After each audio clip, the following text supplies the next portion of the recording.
Now live from Milwaukee, it's Ryan J. Good morning, Arrow. I'm actually north of Milwaukee in Sheboygan, heading to the John Michael Fuller Arts Center. Wow, so you got to tell me what's going on there. That sounds pretty serious. Yeah, I've never been up here before. I'm here doing a live shot today on television to explore some of the new art exhibitions as part of my ongoing Art Beat series, which I'm now hosting, in addition to entertainment reviews. That is so awesome. I love the way that you keep yourself open and growing forward. I mean, it's like that to me. That's what art is, and why people say they have blockages and stuff like that. It's because they're not letting the art grow. Yeah, I always wanted to be an entertainment reporter, even before I became a critic, which just kind of organically grew into my life or developed. And now it's kind of cool, about 16, 17 years after being an entertainment critic, having the opportunity to really do what I first set out to do. Wow. So now, don't you believe, though, that in this modern age, post-COVID-19, even though it's still very much alive, that we have learned how to take our time and really appreciate the art? I hope so. I mean, I think it inspired some people to make some art, to, sit back and breathe and do some other things. But, I don't know what it was like for all the kids at home. I'm sure that year of homeschooling for everybody was interesting because we talk about arts education and music education at school and how important that is. I'm sure and hope that kids had plenty of time between whatever they were studying academically to also focus on some entertainment. Well, Johnny Depp is proving that you can be in the middle of a major trial and all of a sudden, I'm going to sit here and I'm going to doodle pictures while things are moving forward. That's right. Oh, my God. So what movies did you see this week? Well, the new Downton Abbey, A New Era Yes. is a sequel. Yeah, did you check it out? I did. Yeah.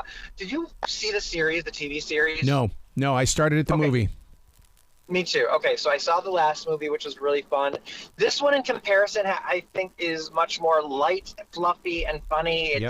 The first one was a little bit suspenseful and more dramatic when the king and queen are coming to Downton Abbey. And now this one, they basically have the Hollywood, machine coming in, and a movie is going to be filmed there, and all the drama of behind the scenes making the movie, mixing with the upstairs, downstairs crew, and then some of them also jet off to France. So what I liked most about this was how gorgeous the locations were. There was some really beautiful. I mean, I feel like I audibly reacted to some of the locations in this film. Yeah, I want to see it in 3D. I really do. You're right about that because the way that they walked across the hills and stuff like that, I just felt so jealous that they were there and I was not.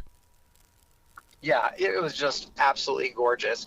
Now, there's a lot of different characters, and so a lot of jumping back and forth for those of us who didn't see the series. And it was 3 years ago I saw the first movie just one time, so I had to really pay close attention. And I went with a friend who had seen the series and kind of was making sure I remembered who people were that they were talking about or what was going on and how the relationships work and how everyone's connected. So it does bounce around a little bit, but it's still fun. It's still fun to follow. I would even watch another one. I thought it was adorable, but it's nothing really new and incredible. It feels like a little bit like fan fiction for the franchise. Yeah, and I'll tell you the thing that I was most impressed about was the story with the butler. They didn't push it hard, but you knew when you watched the first movie, you knew that you wanted more of that love story.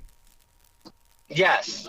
I wanted even more of that love story in this movie than we got, but yeah. It was really fun. Yeah. Wow. Yeah. So I think it's worth seeing. Oh my God! Yeah, do you think it's going to be one of those that's going to be in the theater? No, maybe I'm putting my foot in my mouth. I was going to say, do you think in 3 or 4 weeks it's going to be on TV where everybody can watch it? But I hope that this thing actually stays in the theaters for a long time. I think it depends on how Downton Abbey fans, because it's really just for the fans. Yeah. You come to this having not seen the first film or the TV series, you're going to have no idea what's going on. So I guess it depends on how they're feeling right now about getting back to the theater. And if they do, the movie could do incredibly well. And if not, it'll be streaming soon. And yet it's so funny. Word needs to get out about how enjoyable this movie is. You know what I liked even more, though? What's that? Men. Did you see Men? No. What you mean? Oh, my God. Men is the new movie by writer-director Alex Garland. This movie, he did Ex Machina and Annihilation, two films that I just think are incredible. This guy is it's once in a while, once in a generation, there's a writer-director that just kind of pops up who, out of the gate, feels like he's been around forever and is an auteur and is amazing. And so Men is on par with his previous films. It's a real mind-bending, disturbing, he said the darkest of his films. It's somewhat scary at times. There was a jump that actually stopped my heart at one point. Really? I was like so scared. And then there's some really, really grotesque things that happen in it that I don't even know that if I could find the words to describe it accurately, but it's really, really disturbing and disgusting. I was also was kind of confused, and it's kind of the movie where the less you know going in, the better. So I don't want to give away too much, and much of what I would say would give away. And so with my spoiler-free update is just kind of lightly tell you about the premise, which is Jessie Buckley, and I love her. She's on a great performance streak here. You know, she was recently in The Lost Daughter on Netflix. She played opposite Renee Zellweger in Judy. Really? When Renee won the Oscar for that one, yeah, she was her assistant in that film. And Jessie plays a woman who is basically leaving town. She goes to rent not a villa, it's like a house in I'm driving as I'm talking to you, so I apologize for my jibber jab, but she's going to English. Jessie Buckley goes to the English countryside to rent a house just to decompress from all the drama. She's separating from her husband, all the drama of that, and so she just wants some time alone to kind of heal.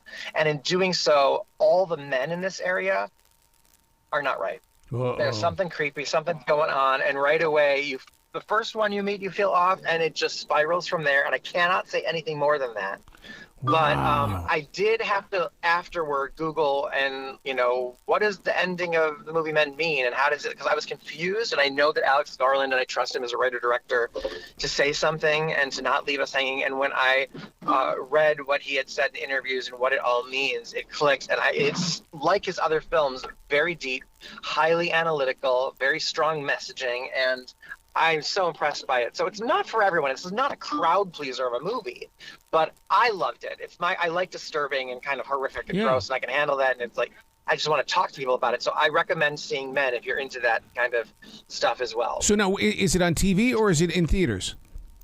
This is in theaters today. Okay. I always want to, because we've become that generation where it's like, okay, where's it at? Where's it at?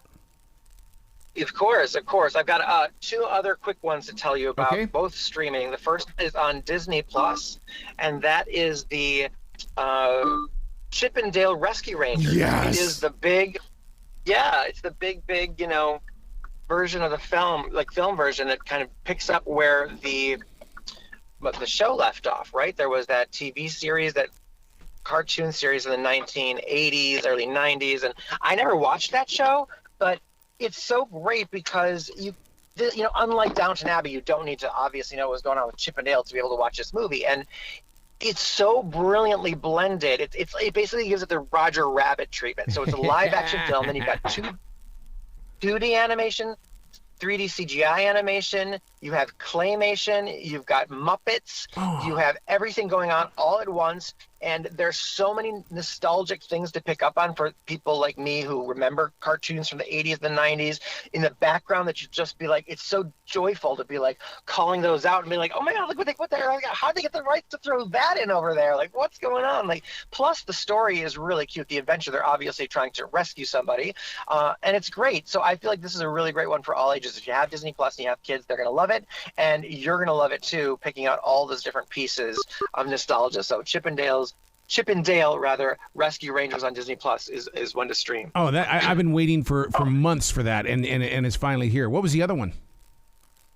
The other one is The Valet, streaming on Hulu, which is a really refreshing rom-com because, so many of the rom-coms in the last, I'd say 2 decades even, have turned a corner where there's a lot of dramedy. They bring things down. It's not just light and fluffy. Rom-coms have become too predictable. Well, The Valet on Hulu is really fun. It's great to just kind of get a simple, straightforward romantic comedy. Samara Weaving plays a movie star who's having an affair, but to cover up who she's having the affair with, she basically her team hires like this valet at a hotel to stand in as her lover that the paparazzi catch, and it's so sweet and so funny, and I just LOL'd several times, and it's on Hulu. It's kind of the antidote to all the problems in the world right now. Just check this out. It's like bubblegum for your brain and really fun. And so I enjoyed that too. I enjoyed all the movies this week. It was a fun week. Wow. So now with you doing all the reporting and stuff like that, because last week you were in the center ring of a circus, are you going to start posting this so that the rest of us can watch it, or is there some place where we can go to see your reporting? Yeah, if you follow me on at Ryan J Reviews on Instagram, you can always see things. If you go to my website, some of them are posted there. Others are posted on the website of the TV station that I'm on, which is tmj4.com. And tmj4.com is the WTMJ4 is the NBC TV affiliate in Milwaukee. Nice. So what did you learn from the center ring? I mean, because those guys, we're talking about live performances, and they've got to get the attention of those people that paid money to be there. It's true. It was amazing. And I learned so much about the lifestyle and doing things with all of the different people that they have, all the people that travel and spend their lives doing really cool, amazing things, whether it's acrobats or tightrope walking or, being shot out of a cannon. I mean, it's just amazing. And these people are incredible. So I was very impressed by all of this stuff. Did any flashbacks of the Bradley Cooper movie or anything like that? Because, that was about a circus. Oh, right. No, thankfully I wasn't thinking about that. I was all about The Greatest Showman. Of course, of course. That is the movie that you and I need to. If they re-image that, you and I have to star in it. That has to be the rule. Oh, I wish. Oh my God, I love that movie so much.